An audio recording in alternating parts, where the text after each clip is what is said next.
बिस्मिल्लाहिर्रहमानिर्रहीम, अस्सलाम वालेकुम। सियासी माहौल बेहतर होगा तो बाकी चीज़ें बेहतर हो सकती हैं, ये सबको पता है। अब राना सनाउल्लाह साहब भी इस तरह की बातें करने लगे हैं कि जी हम इमरान खान साहब के साथ बैठने को तैयार हैं। अब इनको याद आ रही है इमरान खान की, क्योंकि इनसे कुछ भी बेहतर नहीं हो रहा, कोई चीज़ ठीक नहीं हो रही, आने वाले दिन ज़्यादा मुश्किल नज़र आ रहे हैं। और ये समझते थे कि अवाम पर मुश्किलात का बोझ डाल डाल कर ये इक़्तिदार पर काबिज रहेंगे। अब इनको आने वाले दिनों में मुश्किलात नज़र आ रही हैं, इनके अपने लोग इनके खिलाफ होते चले जा रहे हैं। राना सनाउल्लाह साहब ने नदीम मलिक साहब के शो में समा टीवी पर कहा है, हम इमरान खान के साथ बैठने को तैयार हैं, कल अडयाला जेल चलते हैं, मैं भी आपके साथ चलता हूं, नदीम मलिक। जो ही नदीम मलिक साहब ने ये बात कही, इसके बाद राना सनाउल्लाह साहब आए बाएं शाएं करने लगे, क्योंकि इससे पहले इसी तरह का चैलेंज दे चुके वज़ीर दिफा ख्वाजा आसिफ एंकर को, और उन्होंने कहा कि अलीना शिकरी साहिबा ने कि ठीक है मैं जाती हूं। फिर तहरीक इंसाफ के थ्रू उन्होंने अपना नाम, जो लोग मुलाकात कर सकते हैं इमरान खान से, उनमें लिखवाया, लेकिन मुलाकात नहीं हो सकी। और तो और फिर अतर काज़मी साहब ने भी कोशिश कर डाली, कोई साफ़ी नहीं मिल सकता, क्योंकि ये नवाज शरीफ नहीं है कि दर्जनों साफ़ी जाकर मिल सकते हैं, इंटरव्यूज़ कर सकते हैं, सैकड़ों लोग जाकर मिल सकते हैं, एक एक वक्त में दर्जनों लोग बैठे होंगे और बारी बारी मियाँ नवाज शरीफ साहब सबको बुलाएंगे, एसी वाले कमरे में बैठे होंगे और मुलाकातें होंगी घंटों, सुबह से लेकर रात तक शिफ्ट्स में मुलाकातें चल रही हैं, घर से खाना आ रहा है। तो ये दौर और है, ये फस्तायत, जबर, तशद्दुद का पाकिस्तान में बदतरीन दौर है। और यहाँ पर अब ये होता है कि हाँ जी, कि हम उसके बगैर मामला तो नहीं ठीक हो सकते, हम बात करने को तैयार हैं, लेकिन जब कहा जाएगा अच्छा चलें फिर जाकर बात करते हैं, तो फिर इसलिए कहते हैं नहीं आए बाएं शाएं, क्योंकि इनके पास इख्तियार ही नहीं है। इनको खुद किसी और से रब्ता करके इजाज़त मांगनी पड़ेगी और वहाँ से इजाज़त मिलनी नहीं है। फिर कहते हैं कि नहीं कुछ और लोगों के साथ बैठ जाते हैं, इमरान खान तो अपनी जगह, लेकिन उनके लोग यहाँ जो बाहर हैं उनसे बात हो जाए ना। बैठे सही, आप बैठे प्राइम मिनिस्टर के साथ है ना, उस अडयाला वाले ना उनके साथ में बैठे मुझे यार, ये खबर है उनके साथ बैठे मुझे यार, कल अडयाला चलते हैं, मैं आपके साथ चलता हूँ। नहीं देखिए बात ये है, अडयाला जो ही कहा जी नहीं देखे अडयाला वो ये वो, तो साथ ही air marshal retired Arshad Malik बैठे हुए हैं। जो ही इन्होंने कहा नदीम मलिक साहब ने कि चले अडयाला चलते हैं, तो उनके चेहरे पर मुस्कुराहट आई, जबकि उनको सिर्फ बतौर दिफाई तज्जियाकार बुलाया हुआ था। जो भारत अब पाकिस्तान पर अटैक की दोबारा से तैयारी कर रहा है, उसके बारे में सारी बात वो कर रहे हैं, क्योंकि इस वक्त ये खदशात हैं कि दोबारा से अगस्त के महीने में या सितंबर अक्टूबर में भारत दोबारा हमला कर सकता है, क्योंकि वहाँ पर इलेक्शंस भी होने हैं। उस वजह से मोदी इस वक्त बड़ी मुश्किल पोजीशन में है, तो वो फिर अपनी पॉपुलैरिटी के लिए कुछ हरकत कर सकता है और इस दफ़ा वो बॉर्डर पर हालात ख़राब कर सकता है। पहले तो ज़्यादा हमने देखा कि एयरफोर्स का इस्तेमाल हुआ था, मगर इस दफ़ा कोशिश करेगा कि बॉर्डर पर कुछ हालात ख़राब करे। तो खैर जनाब, जब ये बात हुई कि जी अच्छा फिर मैं भी चलता हूँ, आप भी चलें, अडयाला जेल मिलते हैं, जब आप कह ही रहे हैं कि हाँ इमरान खान से मुलाकात करनी चाहिए, तो साथ ही नदीम मलिक साहब ने कहा तो खबर है तो चलते हैं, तो साथ ही कहा लेकिन नहीं लेकिन वो ये वो नहीं, और आगे से फिर वहाँ से कोई और जवाब आए।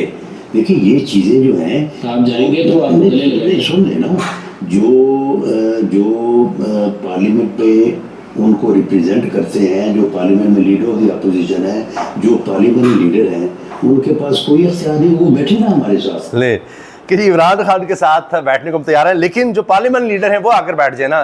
भाई बात यह है, यहाँ तो आपको उमर अयूब बर्दाश्त नहीं है, आप उसको भी नाहल करने के चक्कर में उसके खिलाफ मुकदमात हैं, पंजाब के अपोजिशन लीडर को भी आपने नाहल करवा दिया।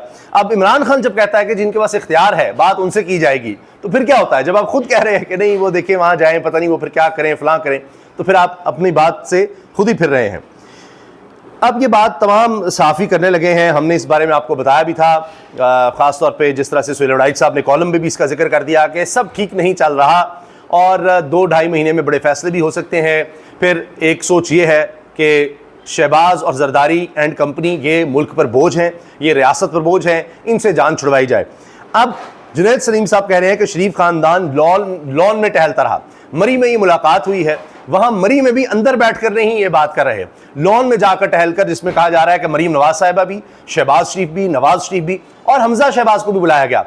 अब कुछ तज्जियाकारों का ख्याल ये है कि जी हमजा शहबाज साहब को कोई पोजीशन देने की बात हुई है, क्योंकि मरीम साहिबा तो उनका वजूद बर्दाश्त नहीं करती, उनको बिल्कुल माइनस किया हुआ है, तो अब कोई मिन्नत तरला हो रहा है कि किस तरह से हमजा को भी कुछ इन किया जाए, कुछ हिस्सा उनका भी बनाया जाए, क्योंकि इस वक्त माहौल ऐसा है, पता नहीं कब तक है, तो सारे मिलकर ही मज़े करें ना, मौजे करें।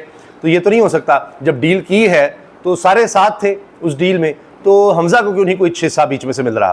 तो तज्जियाकार ये बात कर रहे हैं, लेकिन अगर यही बात थी तो ये लॉन में टहलने की क्या ज़रूरत थी, इतना खौफ किस चीज़ का है कि कोई टेप ना कर ले, कोई बात रिकॉर्ड ना हो जाए। तो ये कहानी भी नज़र आ रही है कि जो बात सुहेल वाहिद साहब ने कही है ऐसी तो नहीं कही, कहीं कहीं से उनको एक खबर मिली है। तो अब वो सुहेल वाहिद साहब पीपल्स पार्टी हो, नून लीग हो, सबके करीब हैं, उनको भी समझ है, एस्टेब्लिशमेंट की भी समझ है।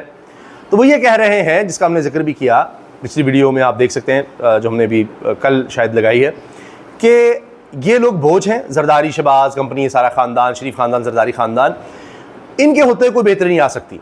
अब यही वजह है कि आप देख रहे हैं कहीं बात आ जाती $100 मिलियन क्रिप्टो में इन्वेस्ट कर दिए एक सियासी ख़ानदान की शख्सियत ने, तो ये खबरें कैसे चलती हैं। और फिर सोशल मीडिया पर इसहाक डार या उनके बेटे का नाम चलाया जा रहा है, सोशल मीडिया पर हर कोई इस बात को शेयर कर रहा है। अजीब बात यह है कि उसकी वाज़ेह कोई तरदीद नहीं आ रही, ना सोशल मीडिया पे अगर कोई इस तरह की बात कर रहा है उसके खिलाफ कोई मुकदमा, कोई नोटिस, वरना तो लोग फ़ौरन इस तरह की हरकतें शुरू कर देते हैं। तो वो कुछ नहीं किया जा रहा। फिर इस चीज़ को तक़वीद मिल रही है कि हाँ जी वो इसहाक डार के बेटे हैं। तो इस तरह की बातें हो रही हैं कि जी $100 मिलियन जी इन्वेस्ट कर दिया क्रिप्टो में, वो सारा डूब गया और इस तरह। अब पता नहीं कितना कमा चुके थे, क्या किया क्या नहीं। खैर, अब किस क्रिप्टो में किया था, क्या किया था, कहाँ से किया था, वो अलग कहानी है।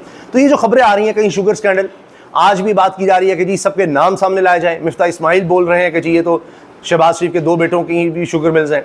तो ये सारी बातें ऐसी नहीं आ रही। तो वो एक प्रेशर है कि अच्छा अब क्या करना है, कितनी मजीद बातें माननी है, ताबेदारी करके भी बात नहीं बन रही, क्योंकि जो भी कर लें हम अपने कारोबार तो नहीं ख़त्म कर सकते। किस तरह से क्या किया जाए, किस हद तक जाया जा सकता है, इसका मुकाबला कैसे करना है। तो बात यह है कि ये जो भी कर लें स्टेबल चीज़ें नहीं होंगी, क्योंकि जो अवाम की अमानत थी उसमें ख़यानत की गई है। जिसको वोट दिया गया उनको हुकूमत नहीं दी गई। अब फ़लाँ इससे खुश नहीं है, फ़लाँ नहीं है, अच्छा जी अब बड़े साहब ने फ़िलहाल ये कह दिया है, क्योंकि जो 2-3 बड़े हैं अहम तरीन इस्टेब्लिशमेंट के लोग, वो कहते हैं नहीं इसी सेटअप के साथ चलना होगा। तो बाकी ज़्यादातर लोगों का ख्याल है कि नहीं। तो एक प्रेशर तो बिल्ड हो रहा है और वो होता रहेगा, और इसी तरह से अदम इस्तेहकाम जारी रहेगा, चाहे आप इस सिस्टम को जितना भी सपोर्ट कर रहे हैं। 5 अगस्त को अगर हमें लाहौर में जलसा करने की इजाज़त मिल गई तो जलसा लाजमी करेंगे, मगर इस हवाले से इमरान खान की मखसूस हिदायत party secretary general Salman Akbar Raja के पास है कि हमने किस तरह से 5 अगस्त को एहतजाजी तहरीक को टॉप पर ले जाना है, उसको किस तरह कंटिन्यू रखना है। तो इमरान खान ने ओवरऑल एक बात की हुई है, शेख वकास अकरम ये बता रहे हैं, तो उसमें जलसे जुलूस ये सब चीज़ें शामिल हैं। इजाज़त मिलेगी तो जलसा होगा, वरना फिर अब ये मज़ीद धींगा मुश्ती इन्होंने नहीं करनी। अच्छा, ये जनाब बड़ी अहम चीज़ है। कोट लखपत जेल में डॉक्टर यास्मीन समेत 8 अफराद को सजा सुनाने वाले जज अदालत नहीं आ रहे। 5 दिन से इनका कमरा अदालत खाली है। जिससे पूछो कहता है मालूम नहीं क्या वजूहात हो सकती हैं, किसी को इल्म ही नहीं। और लम्हा बलम्हा रिपोर्टिंग करने वाले बहुत अच्छे रिपोर्टर शाकिर महमूद अवान इस बारे में बात कर रहे हैं, बता रहे हैं। दूसरी जानिब नाज़रीन, अरशद जावेद चंदर, इन्होंने 9 मई का फैसला सुनाया था और ये वही जज हैं जिन्होंने 9 मई के केस में तहरीक इंसाफ की क़यादत को 10-10 साल की सजा सुनाई है। पिछले 5 दिनों से अदालत में नहीं आए। अदालतें खामोश हैं, अदालत उनकी खामोश है, कमरा अदालत में कोई नहीं है, कमरा अदालत खाली है। और अब वजह क्या है कि वो आ ही नहीं रहे।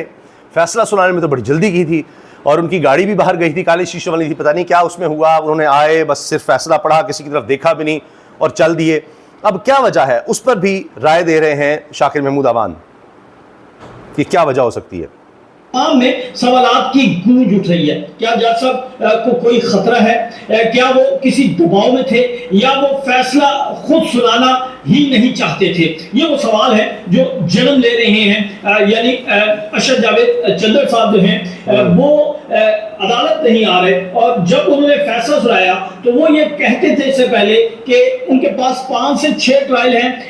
सुप्रीम कोर्ट ऑफ पाकिस्तान का हुक्म है 3 माह में ये ट्रायल मुकम्मल करने हैं, और दिन रात जो है वो इन ट्रायल पर जिरा हो रही थी। अब क्या हो गया है, अब इतना डिले क्यों, कहाँ गायब हैं? तो सवाल जन्म ले रहे हैं। इनके जवाबात आज नहीं तो कल, कल नहीं तो आने वाले वक्त में मिल ही जाएंगे।